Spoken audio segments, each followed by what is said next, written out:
Diduga arus pendek listrik, ruangan koperasi hingga perpustakaan SMP Negeri 20 di Medan Marelan ludes terbakar. Tidak ada korban jiwa dalam kejadian ini namun ditaksir kerugian mencapai ratusan juta rupiah. Api yang terus membesar telah membakar salah satu ruangan koperasi hingga perpustakaan di SMP Negeri 20 di kawasan Jalan Kapten Rahmat Burdin, Kelurahan Terjun, Kecamatan Medan Marelan, Sumatera Utara. Api pertama kali terlihat dari perpustakaan dengan cepat merambat. Sedikitnya 4 ruangan kelas berada di lantai 1 dan 2 ludes terbakar, sempat membuat panik warga untuk memadamkan api dengan alat seadanya. Api berhasil dipadamkan setelah 6 unit mobil pemadam kebakaran dari Pemkot Medan dikerahkan.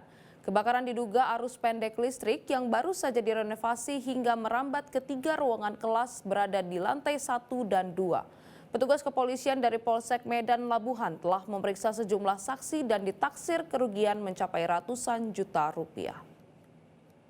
Jelajahi cara baru mendapatkan informasi. Download Metro TV Extend sekarang.